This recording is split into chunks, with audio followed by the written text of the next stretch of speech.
Maraming salamat.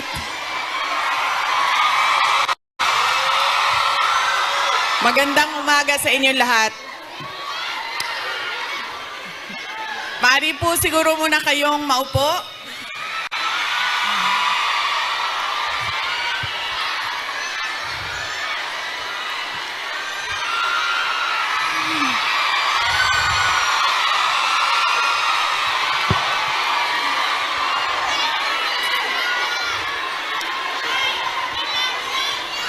Maraming salamat. Mahal ko kayo.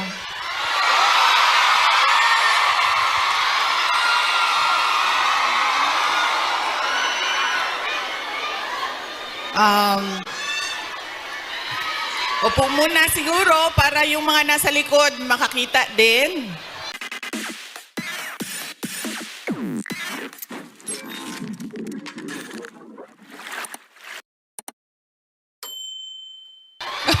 Kawawa naman yung nasa likod. Okay?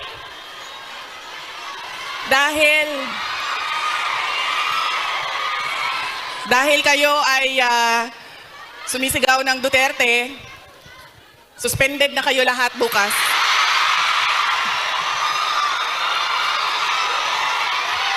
Suspended kayo, suspended.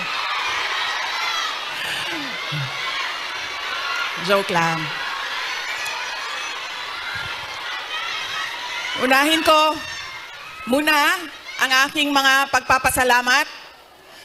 Mga thank you muna dahil baka sa sobrang daldala natin, mamaya sa sobrang pagbibigay ng mensahe ay makalimutan ko ang mga pagpapasalamat. Kaya mabuti nang mauna ang mga pagpapasalamat. Una, tayong lahat ay nagpapasalamat sa Hong Kong government and sa Hong Kong police sa kanilang tulong sa atin para mabuo ang ating pasasalamat ngayong araw na ito. We would like to thank the Hong Kong government and the Hong Kong police for their cooperation, for their support to our Thanksgiving this morning on this very beautiful Sunday. Marami tayong mga kababayan na nandoon sa labas at lahat ng mga first-timer na nakakita sa akin.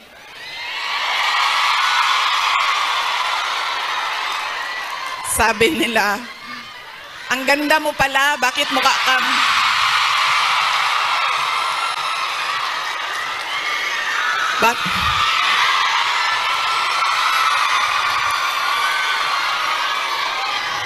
Ay, Macau, hello. Maraming salamat. Okay. Sabi niya, ang ganda mo pala, bakit mukha kang...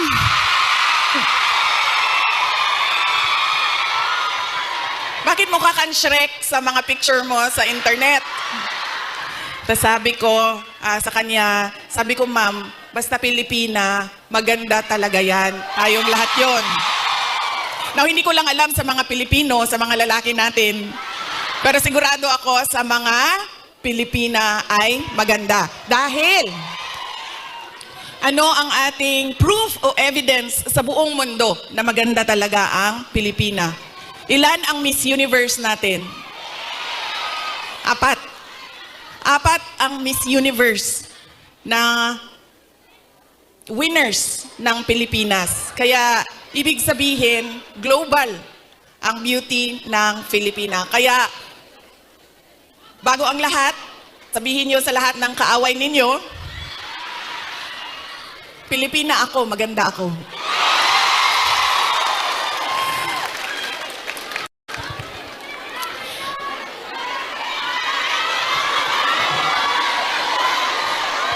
Sabi natin, di ba? Para sa Diyos, para sa bayan, para sa bawat pamilyang Pilipino. Nauna, ang pasalamat ko sa Hong Kong government. Pero ang unang pasalamatan natin ay ang Diyos.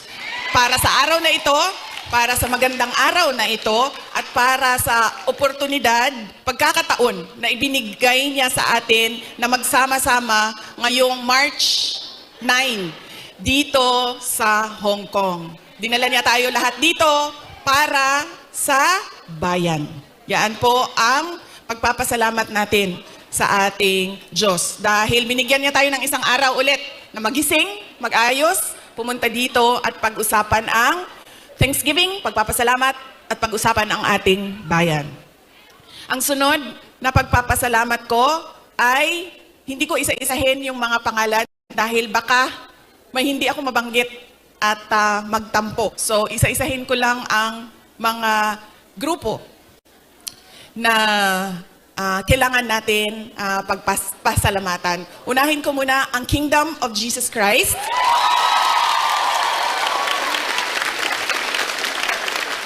Dahil sa kanilang pagod, luha at pawis para mabuo ang ating Thanksgiving ngayong umaga na ito. Ang sunod na kailangan natin kailangan ko pagpasalamatan ay kayong lahat, mga kababayan namin, mga kababayan namin dito ang iba galing pang Pilipinas. Marami tayong mga bisita na galing Pilipinas, galing Hong Kong, galing Macau, meron pang galing sa China, at merong galing Japan. Maraming salamat sa inyo dahil ibinigay ninyo ang oras ninyo ngayong araw na ito. Marami sa inyo kailangan maglaba. Kailangan magplansya? Yes, mag-day off, pero kailangan niyo labhan yung damit ninyo. Kailangan ninyo magpa-parlor kasi, 'di ba? Araw ito ng pagpahinga. Kailangan maglinis ng inyong bahay. Kailangan magpa-pedicure. 'Di ba? Kailangan magpa-dentista dahil araw ito ng pagpahinga. So kailangan ayusin lahat ang sarili. Ang para sa sarili. Pero binigay ninyo ang oras ninyo at araw ninyo ngayong umaga na ito para sa atin. Kaya maraming salamat sa inyong lahat. At alam nyo, kanina habang naglalakad ako, kasi malapit lang kami, so naglakad lang kami. Ang ganda ng weather ninyo dito sa Hong Kong, no? Nakakaganda siya ng kutis.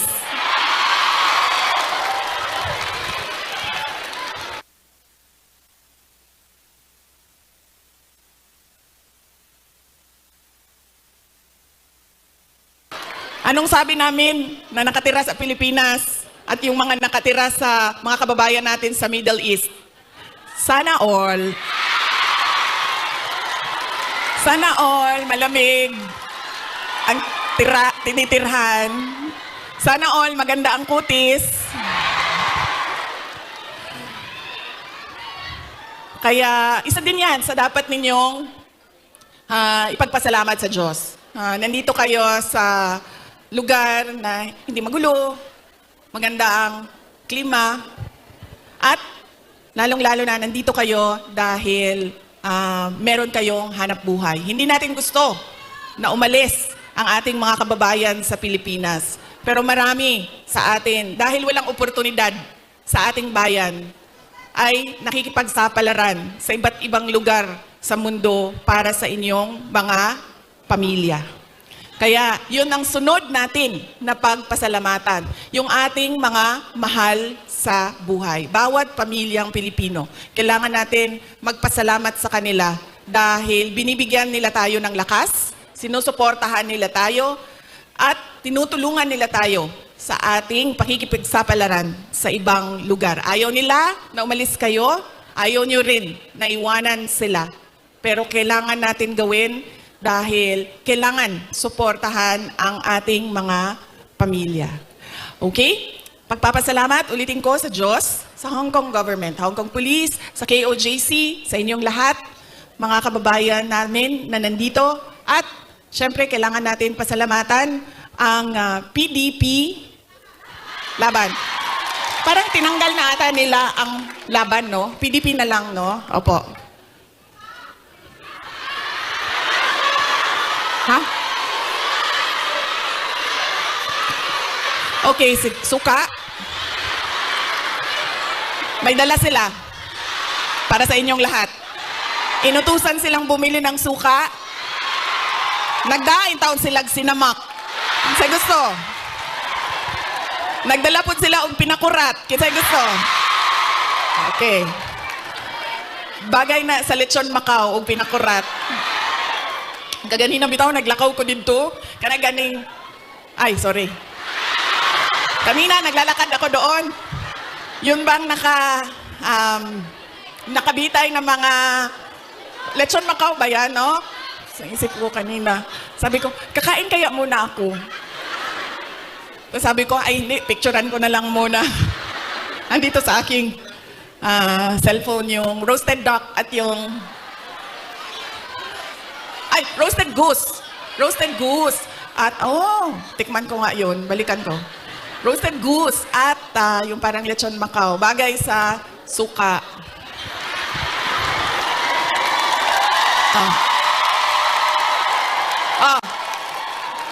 Ano pa ang bagay sa suka? May oras pa ba ako? Baka bigla na lang ako paalisin dito. Ano pang bagay sa suka?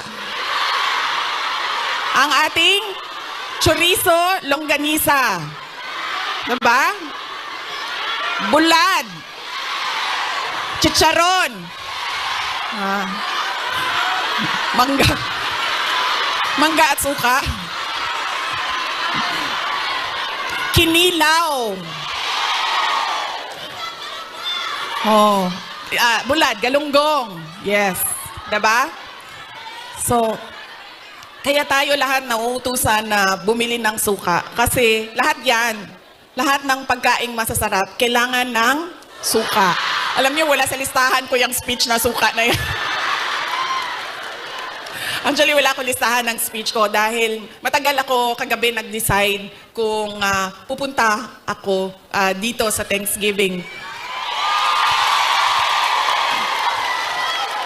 Kaya wala akong listahan ng speech. Pero yes, alam nyo, marami siguro sa inyo ang nautusan na bumili ng suka at mantika. Mantika, suka, ganyan. Noong kayo ay bata pa. Opo. Pero sa amin kasi, sa bahay namin, nag-grocery kasi ang nanay ko. So lahat yang mga gamit sa kusina, binibili na ng nanay ko. Nautusan lang ako lagi doon sa kanto, sa tindahan, bumili ng Coke. Ng Coke.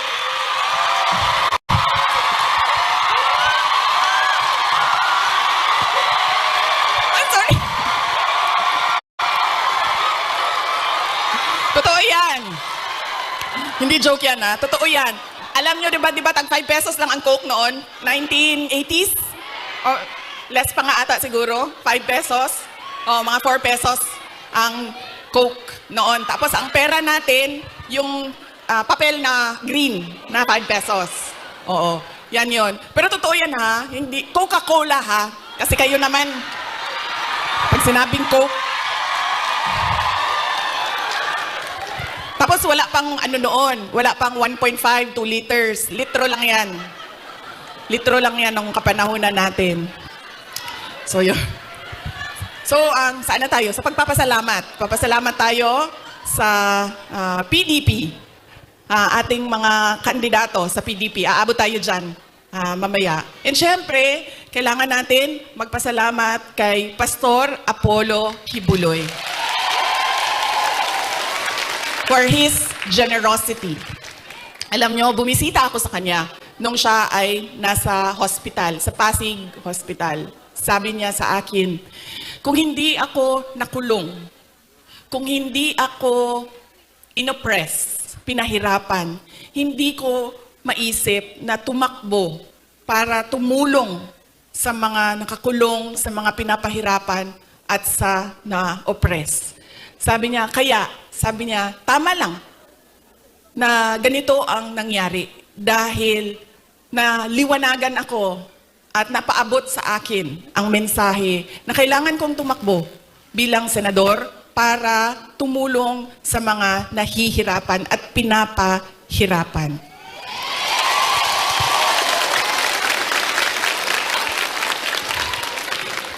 Sabi din niya sa akin, sabi niya, ikaw, kahit ano man ang sabihin man nila na kasalanan mo ang lahat ng ito, Inday Sara, sabihin man nila, kasalanan mo ito dahil hindi ka tumakbong Pangulo. Pero sabi niya, ayun na.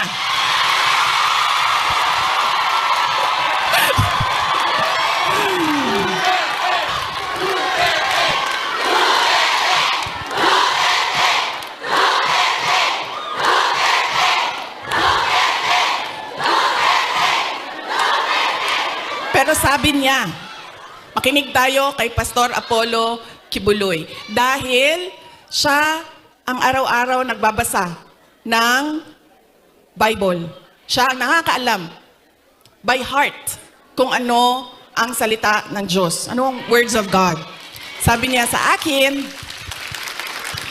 sabi niya, ikaw, sabi niya, ganitong nangyari sa buhay ko. Sabi niya, Inday Sara, ganyan din nangyari sa buhay mo dahil hindi pwede na ikaw ang mauna at sila ang sumunod.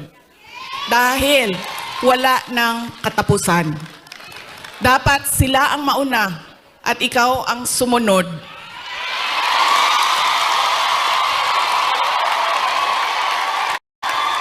Para matigil na at hindi na paulit-ulit ang kahirapan sa ating bayan. Kaya, nung sinabi niya sa akin yon, hindi na masyadong masakit. Masakit pa rin sa akin pag nakakarinig ako ng kasalanan mo yan lahat, Inday Sara. Pero iniisip ko na lang, naku, sinabihan ako ni Pastor Kibuloy, you are there, you are where you are intended to be by God. Exactly where you are.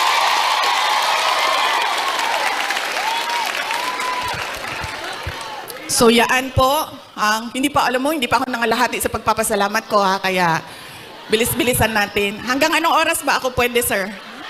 Go lang daw. Go. Ay, hindi kami pwede mag-abot ni PRD kay kasangko na pud ko oton.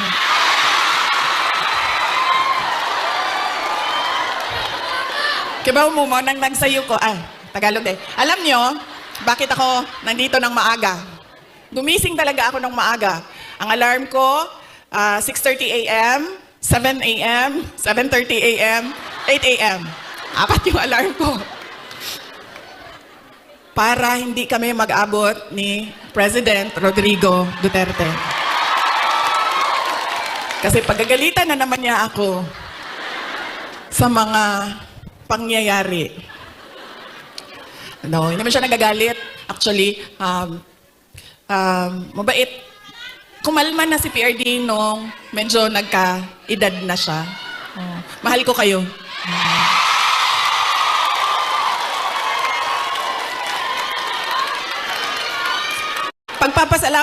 Magpapasalamat din ako. Thank you po ako. Kagabi po, merong mga kababayan natin na nasa hotel. Hotel. Kayo ba yun, ma'am? Opo. Maraming salamat sa pag-welcome ninyo sa amin doon sa hotel. Mahal ko kayo, maraming salamat. Pero bakit, ma'am, wala kayong dala na roasted goose? Sorry, may dala kaming suka. Kayo, walang dalang roasted goose.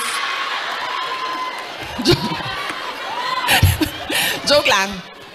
Pero salamat salamat sa pag-welcome ninyo sa amin doon. Sigurado ako na kahapon may kailangan din kayong gawin. Busy din yung oras ninyo. Pero pumunta kayo doon at winelcome nyo kami sa hotel. Maraming salamat sa inyo.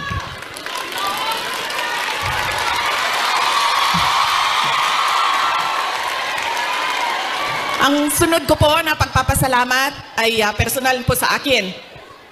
Para sa inyong lahat, mga kababayan namin dito sa China, sa Hong Kong, sa Macau, dahil noong 2016 ay nagkita-kita din tayo dito para sa pagpapasalamat, tapang at malasakit at suporta sa administrasyon ni Pangulong Duterte. Kaya papasalamat po ako dahil from 2016 hanggang 2025 ay nandyan pa rin kayo at nandito pa rin kayo para sa bayan. Maraming salamat. Sunod po ay personal pa rin ang pagpapasalamat ko sa inyong lahat, sa tulong ninyo, sa kampanya ninyo, sa suporta ninyo para sa akin at sa boto ninyo noong nakaraang halalan noong 2020. At sa susunod na halalan sa 2020, joke lang. Joke. Sandali lang. Sandali lang.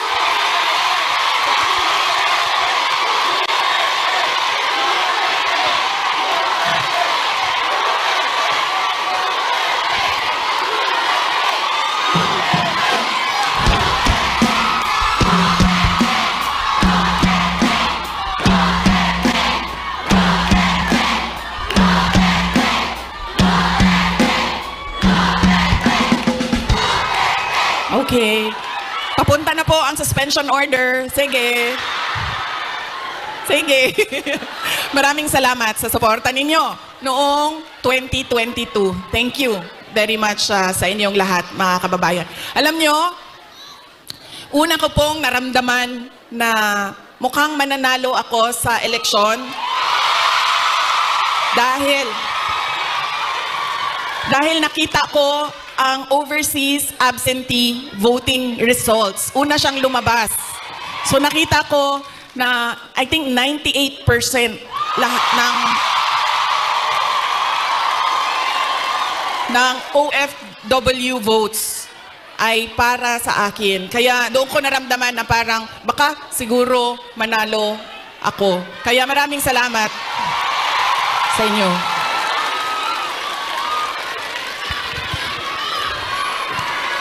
Ang susunod ko po na pagpapasalamat ay sa akin pa rin, para sa inyong lahat, sa suporta ninyo sa aking mga kasamahan, sa aming trabaho, sa programa at proyekto ng Office of the Vice President. Maraming salamat po sa inyong lahat. Dahil kayo lang po ang sumusuporta sa OVP, ang buong gobyerno po ay iniwanan na po ang OVP.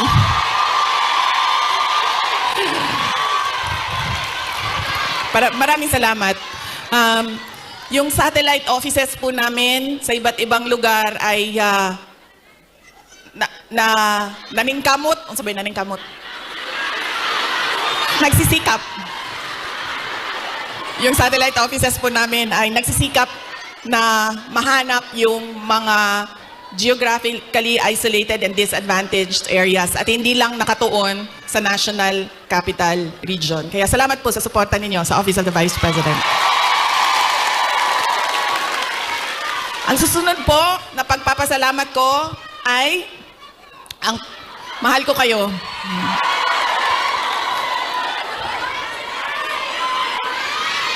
Kaya po hindi ako hindi ko maiwanan ang aking katayuan, tama ba, pwesto, posisyon, dahil sa inyong lahat.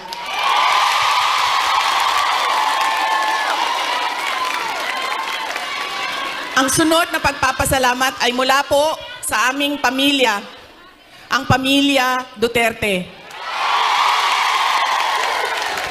Napakalaki po ng utang na loob namin sa inyong lahat.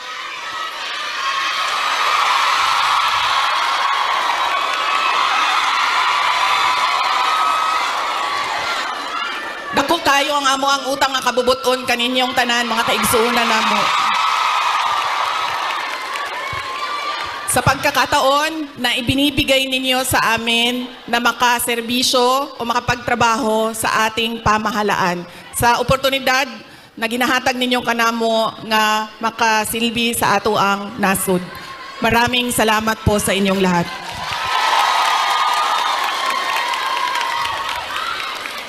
Okay, so yan na po ang aking mga pagpapasalamat. Meron pa ba akong hindi na Maraming salamat, ma'am. Ang sunod ay lilipat na po ako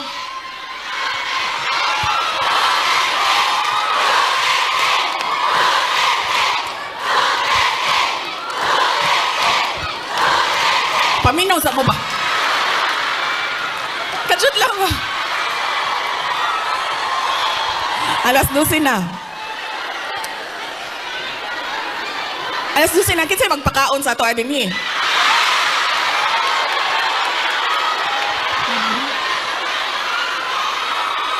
May pagkaon? May Jollibee. May Jollibee daw, sabi ni ma'am.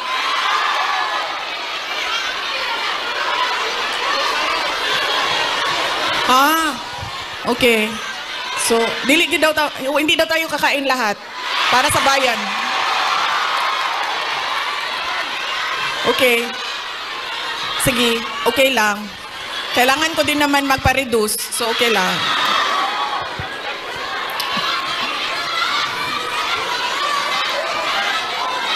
Ma'am, darating tayo dyan sa ayuda na yan, ha? Wait lang. Kasi, tuloy-tuloy ko na, ha? Ang susunod ko po ay ang dahil pagpapasalamat po ito kay PRRD, former President Rodrigo Duterte, ay mag-share ako sa inyo ng aking pagpapasalamat sa kanya. Medyo mahaba itong kwento na ito, so mamaya nyo na singilin yung mga suspension order ninyo. Alam nyo, isa lang.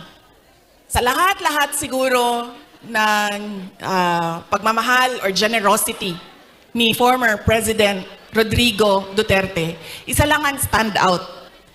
Nag-iisa lang ang lagi kong pinagpapasalamat sa Diyos na ginawa ni Tatay Digong, ni former President Duterte sa akin.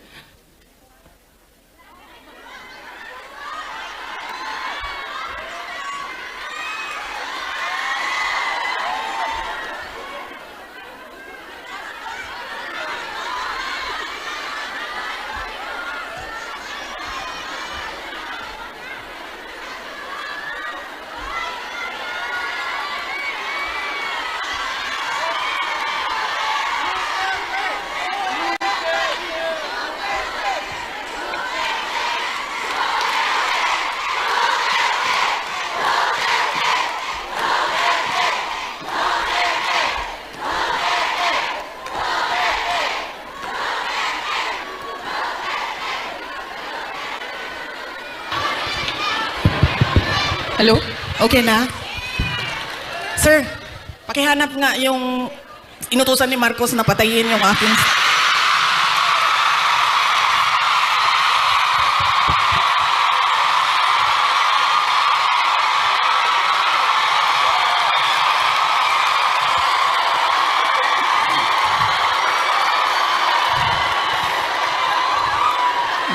Yan. Dahil sa mga ganyan, nakakasuhan ako eh. Malay natin, di ba? Baka may inutusan dyan.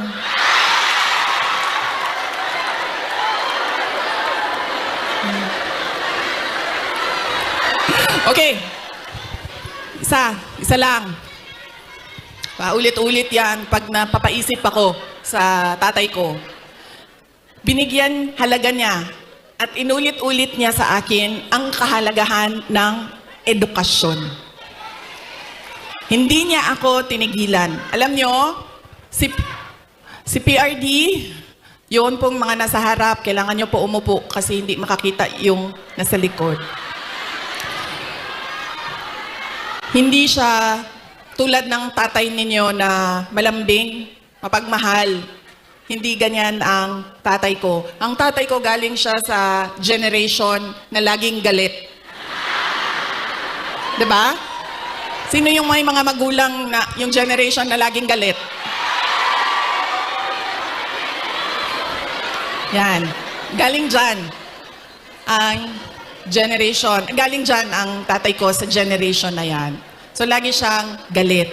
So sa akin, maalala ko, sinabi niya talaga sa akin, paulit-ulit habang ako ay lumalaki. Ikaw, sabi niya, hindi ka tao sa paningin ko. Napaisip ako noon, diba? Sabi ko, pusa o aso? Sabi, hindi ka tao sa paningin ko kung hindi ka abogado o doktor. Totoo yan. So paulit-ulit niya yan na sinasabi sa akin.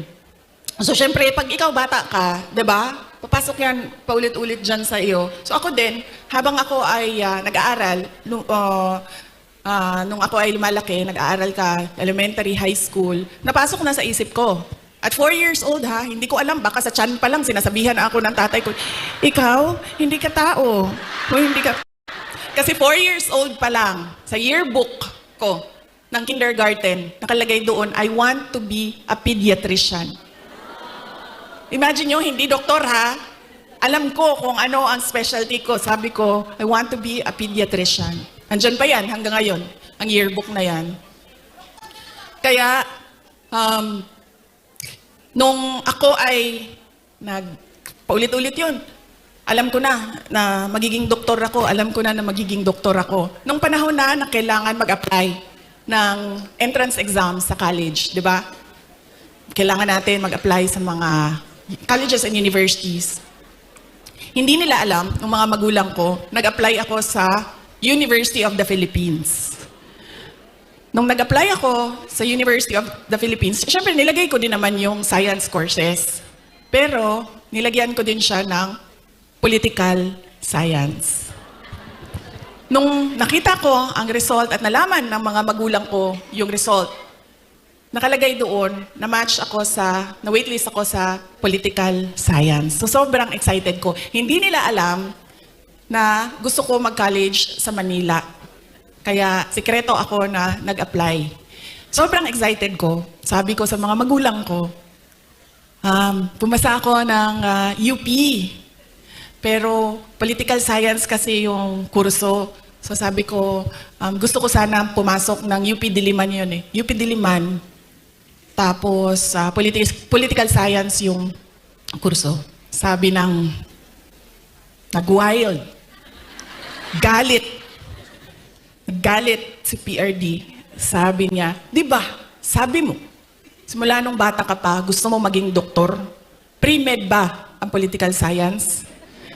Tapos sabi niya, hindi ka pwede pumasok ng University of the Philippines. Kahit saan man yan. Sabi niya, dahil kilala ko ang ugali mo. Anak kita. Alam ko kung anong ugali mo. Sabi niya, marirecruit ka lang ng makabayan. Aakyat ka. Totoo ito, sinabi niya. Aakyat ka ng bundok. Magiging NPA ka. Ikaw ang magiging head ng New People's Army. At ikaw ang makakalaban ko pagdating ng panahon. Kaya hindi ka pwede pumasok ng University of the Philippines. So sabi niya, pumili ka. Kahit anong paaralan dito sa Davao, pumili ka dyan. So sabi ko sa mama ko, Ma. So sabi ng mama ko, sige na lang, kasi sinabi mo man doktor. So mag-pre-med ka na lang. Okay. Nag-pre-med ako. Tapos, syempre, papunta akong doktor, so binilisan ko yon, natapos kaagad ako. And then, ito na, mag-medicine na. Sobrang excited si President Duterte na magpapasok na ako ng medicine proper. Siya ang pumili ng paaralan. Siya ang pumili kung saan ako titira.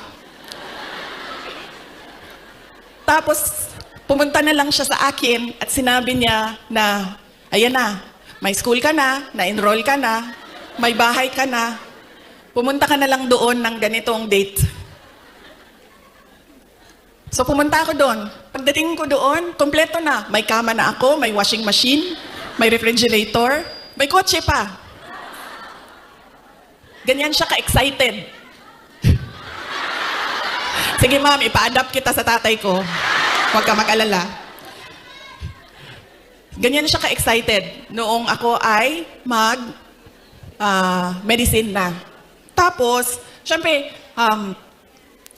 hindi naging successful yung aking pagpasok sa School of Medicine. 1 taon pa lang, 1 year, actually 1 sem pa lang.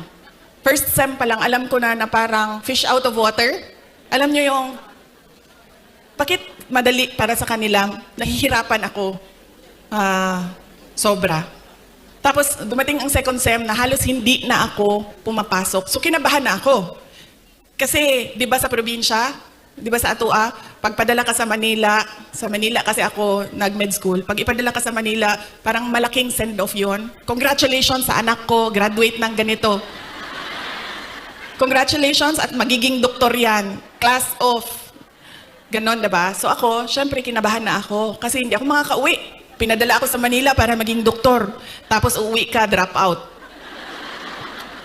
Nag-apply ako ng, naisip ko pa noon, nung pinag-iisipan ko ang kapalaran ko, wait, sabi naman ng tatay ko, doktor daw o abogado. So dito na lang ako sa abogado.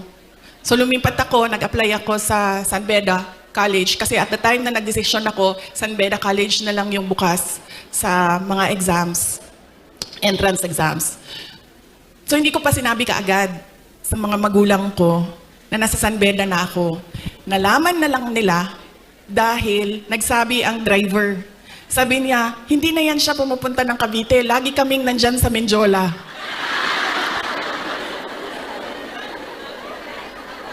Nung nalaman niya na nasa law school ako, sobrang, I think mas masaya siya. Nung nalaman niya, mas masaya siya, mas excited siya. Noong ikumpara ko, nung papasok ako ng med school, nung nalaman niya na nag-apply na ako ng law school. Tapos, syempre sinabi ko sa inyo, di ba, hard love. Hard love yung generation ng parents natin, mga magulang natin. So, nung mga panahon na nag-aaral ako sa law school, may mga panahon na papagalitan din ako na sinasabi niya sa akin, alam mo, kung hindi mo ayusin yung law school mo, magiging kabit ka lang ng politiko.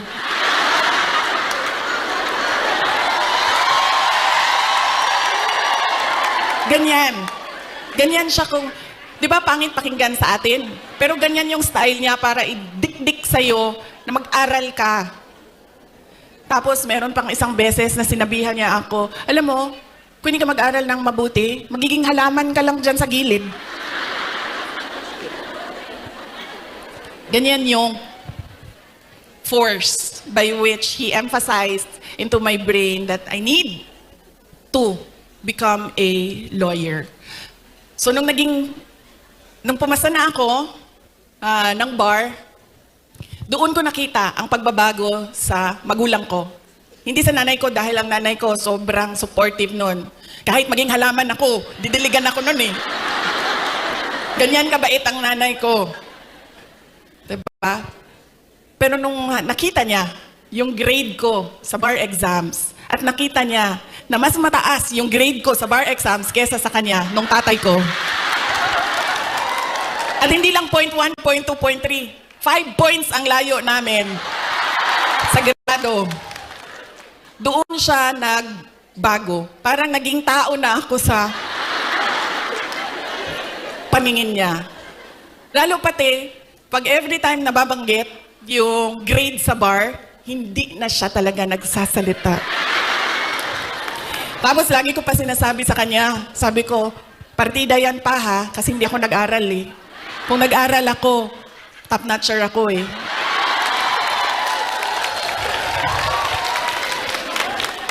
So ngayon, doon, nakita ko na iba na siya kung hindi na parang anak ka lang, hindi na parang pantay na kami. Tao na ako, buong tao na ako sa paningin niya. Ganyan yung emphasis niya sa education. Kaya ganyan din, hanggang ngayon, ganyan din. Alam niyo ba, sa mga apo, kabahan ka pag nagtanong na si PRD kasi didiretso yan, oh, anong grade na ito? Anong eskwelahan? O ito, anong grade na? Anong eskwelahan ito? O ito, anong grade na? Anong eskwelahan? Ganyan. Si PRD kamusta ng apo. Hindi siya, uy, masaya ka ba? May boyfriend ka na ba? May girlfriend ka na? Saan mo gusto kumain? No. Pag makita niya, anong grade na? Anong eskwelahan? Anong grade na? Anong eskwelahan? Okay.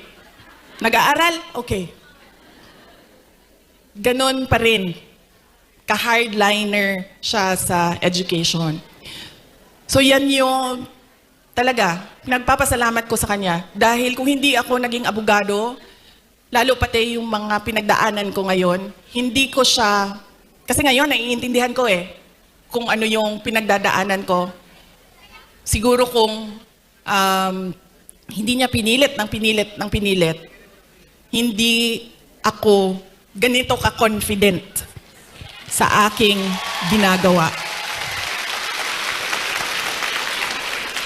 So sana din sa inyong lahat, ganun din. Kaya nung nangangampanya ako nung 2022, lagi kong sinasali ang kampanya, plataforma ko ang edukasyon. Sana ganun din ang inyong mga anak, ang inyong mga kapatid, ang inyong mga apo. Huwag ninyo silang tigilan. Dahil minsan ako pag pumupunta sa mga barangay ninyo, sa mga municipality ninyo, meron talaga akong naririnig na sumasagot na, college graduate naman pero wala namang trabaho. Pero iba din ang trabaho ng college graduate at natapos lang ng grade 6. Iba talaga yun. Iba yung oportunidad na dumadating sa mga nakapagtapos kaysa natapos lang ng grade 3, grade 4. At madami yun. Madami yan sa ating bayan ngayon. Na pagdating ng high school, ay sinasabihan yung mga anak, kailangan mo na magtrabaho, tumulong sa pamilya. Kaya dapat, wag nating tigilan ang ating mga anak. Paulit-ulit talaga yan. Edukasyon ang susi ng pagbabago ng buhay nila.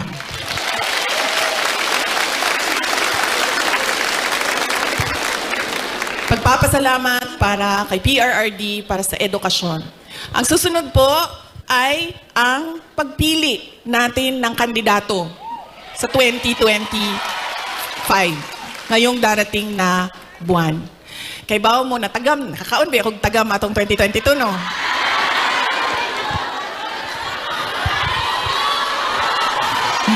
Yan lagi ang, meron pa isang beses, Bisaya, sa Cebu, ay sa ba ito? O sa Cagayan de Oro. Basta, usually kasi pag Bisaya, di ba, diretso na sila istorya, wala na sila break. Wala break. Ana siya sa kon. Inday Sara, anak ko, yes ma'am. Ana siya, nakakaon kag tagam, no? Ana na lang ko sa iya, ha. Sagdi na lang, ma'am. Basta ikaw, makakaon ka og sakto, okay na ko.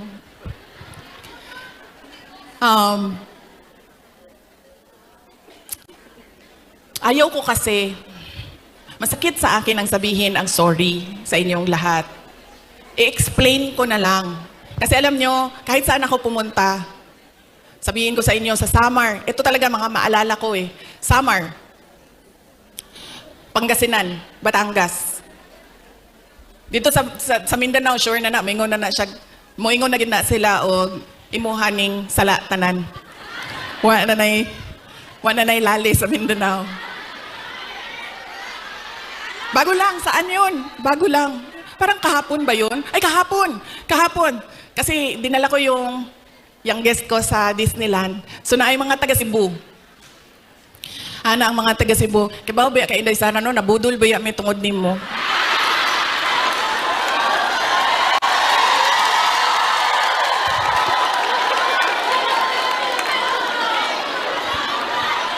Ang sa Samar, sabi sa akin, maalala ko yun. Kibaw ka, hindi sana Tagalog siya kay kanang waray man na sila dito no. So nagtagalog siya sa ako. Sabi niya, alam mo na scam kami dahil sa iyo. Lalaki pa ito siya niya, senior ba? So wa na lang yun ko ni ko ana na lang ko pasensya na sir. Pasensya na. So akala ko kasi ito na naman tayo sa maling akala.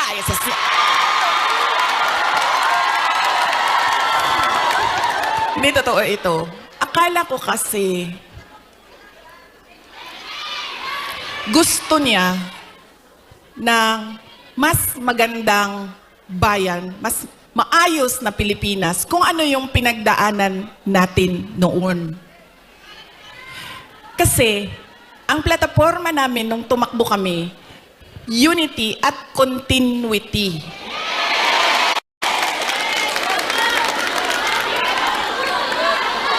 Nambudo lagi.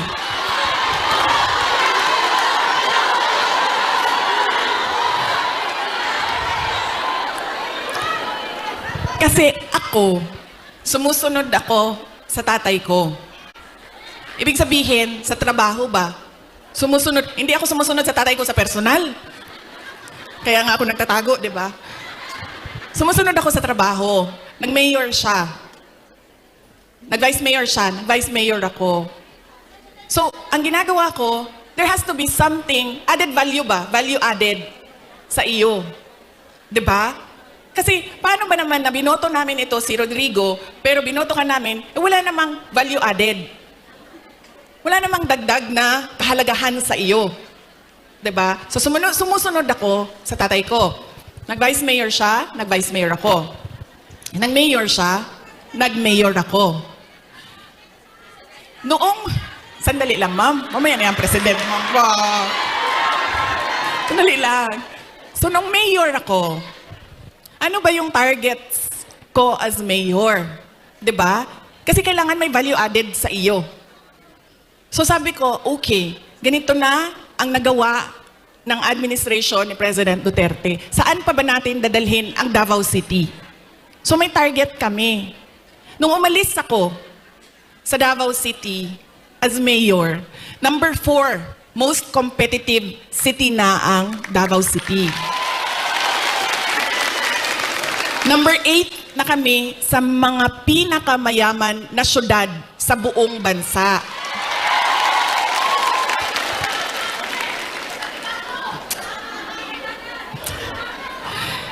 Insurgency-free na ang Davao City. Alam nyo, buong term ni PRD, hindi niya natapos talaga yung problema ng Pakibato.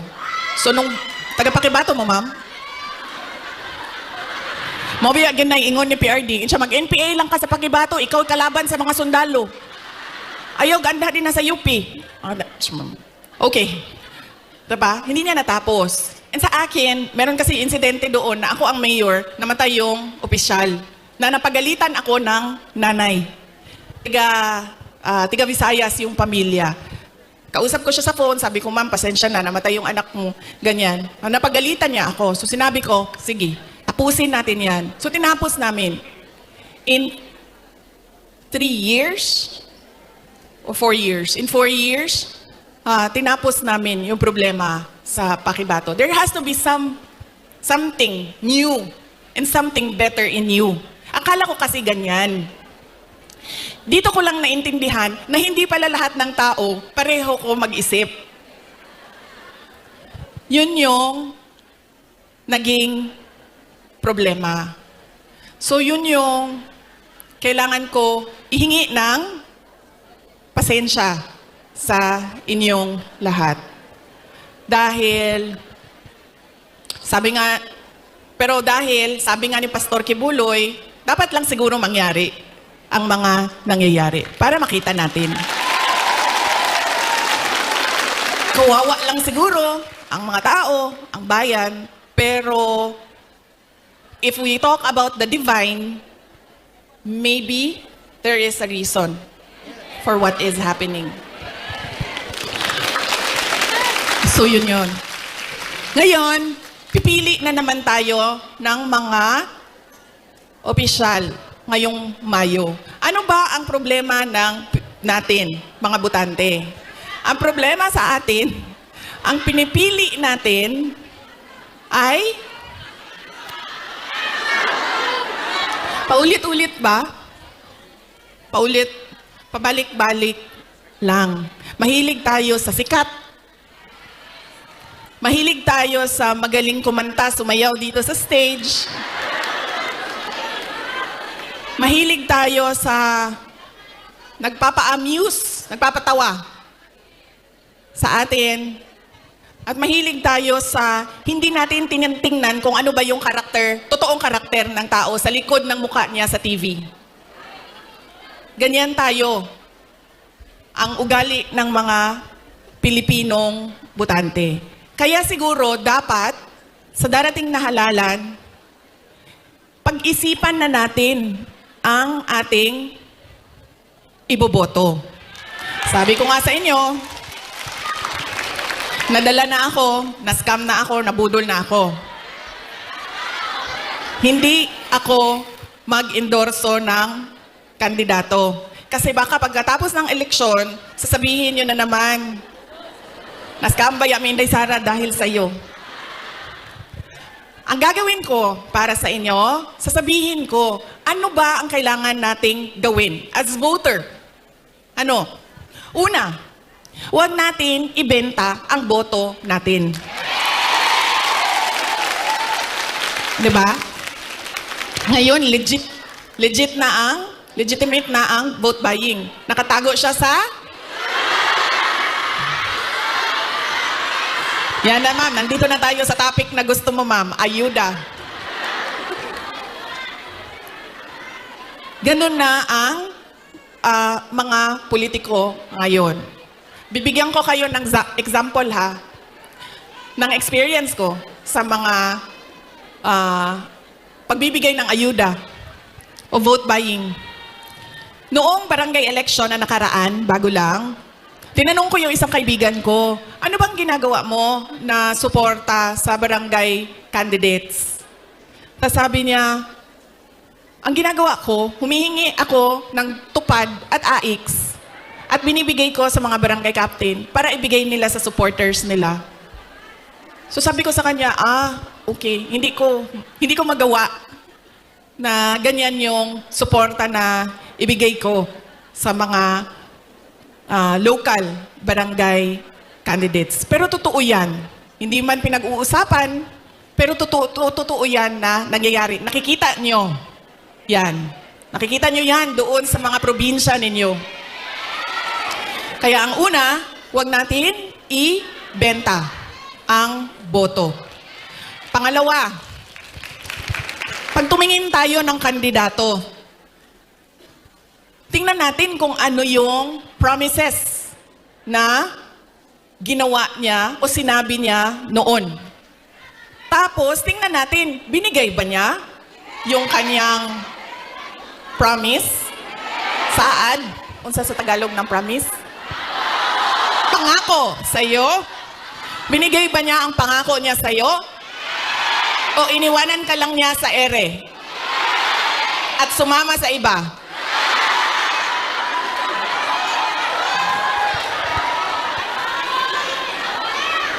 Ganyan. Ang pangalawa, na kailangan nating isipin. Itong kandidato na ito, paulit-ulit ko na ito binoto, Ano ba sinabi nito noon? Ano bang nagawa niya? Ano bang rason niya? Bakit hindi niya nagawa? At ano yung mga totoong nakikita ko na nagawa na? Yan yung pangalawa. Pangatlo, ito talaga. Wala sa buong mundo ang makakakontra sa akin, kahit isa, nito. Dahil ako ay produkto din ng political dynasty. Galing ako sa pamilya ng mga politiko. Ang lolo ko, governor ng undivided Davao. Cabinet member ni Marcos Sr. Ang tatay ko, vice mayor, mayor, president. Mga kapatid ko, mga politiko din. Hindi dahil Duterte ang apelido ay iboboto na ninyo. Kailangan pag-isipan din natin. Duterte ito, pero ano ang maitutulong niya sa bayan? Ano ang magagawa niya para sa bayan? Kaya hindi pwede na pabalik-balik lang na apelido ang binoboto natin. Kailangan yung anak, yung apo, yung asawa, kapag tumayo sa harap ninyo, ay meron siyang sinasabi.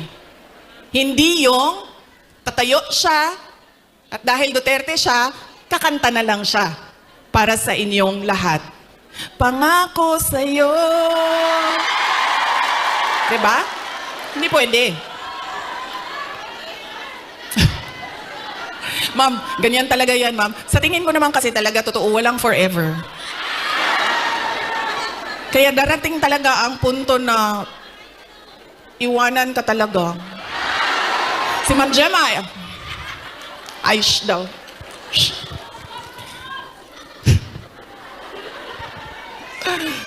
'Di ba? Hindi pwede yan. Hindi na pwede. Kasi yan yung ganun tayo dati. Oo, eto. Tinanong ko isang beses dito sa Manila, sa NCR. Tanong ko, ma'am, sinong kandidato niyo sa mayor? Sabi niya, si ano, ganito ang apelido. Sabi ko, di ba sila din yung mayor dati? Sabi niya, oo, yung uncle niya. Sabi ko, so bakit yan pa rin ang pipiliin ninyo? Sabi niya, nasubukan na kasi. So syempre ako, hindi na lang ako nagsalita. Pero nakita ninyo yung ang ating behavior sa pagpili ng kandidato. Dahil anak, apo, asawa, nasubukan na kasi, parehong apelido, go, bibigay ko na yung napaka-special na right ko na bumoto. So mahalaga, hindi dahil anak, hindi dahil Duterte ang apelido, ay iboboto nyo na. Pag-isipan ninyo, ano ba ang dala niya sa lamesa? Ano ba ang dala niya para sa bayan? 3, huwag ibenta ang boto. Ano ang mga pangako na napako? At pangatlo ay, hindi dahil galing yan sa sikat na pamilya, ay iboboto na ninyo kaagad. So tingnan natin ang mga karakter, accomplishment, abilidad, kapasidad ng mga kandidato nating senador. Kapag inutusan yan bumili ng suka, automatic na yan, may abilidad na yan. Diba? Saan nanggaling ang abilidad niya? Siyempre, kung saan yung bilihan ng suka, doon yan sa shortcut na daan. Hindi yan sa sa malayo dadaan para mabilis dumating ang suka. Pangalawa, inutusan bumili ng suka. And napadaan sa barkada. So, ang sinabi ay, ayun na nang manggamamba, kajut lang ma'am. So, ang sinabi niya ay pare, pahatid naman ito ng suka namin sa bahay kasi kailangan yan doon. Dito nang muna ako. 'Di ba? Abilidad. So, mahalaga yan. At kailangan natin pag-isipan itong eleksyon na ito. Kailangan natin baguhin ang ating pagpili ng kandidato. So, yan ang aking mensahe para sa inyong lahat ngayong araw na ito. Mensahe ng pagpapasalamat, mensahe ng edukasyon, at mensahe ng pagbabago kung paano tayo pumili ng ating mga senador. Ay, hindi lang senador, governor, mayor, lahat ng ating mga public officials. So yan po ang aking, ilang oras yun, ma'am? 1 hour? 1 hour na mensahe sa inyo. Sana ay, alam nyo, gusto ko lumapit sa inyo. Kasi gusto ko personal yung pagpapasalamat. Kaso pwede ba na huwag tayo magkagulo? Kasi kanina sa labas, nasisigawan na ako ng pulis. Nasisigawan na niya ako kasi medyo nagkakagulo kami doon sa picture taking namin sa labas. So, pwede ba ako mag-hello sa inyo? Tapos, wag lang tayo magkagulo kasi baka palayasin tayo dito. Ulitin ko, maraming salamat. Magandang tanghali sa inyong lahat. Daghang salamat, maayong udto sa inyong tanan. Maraming salamat, Vice President Sara Duterte.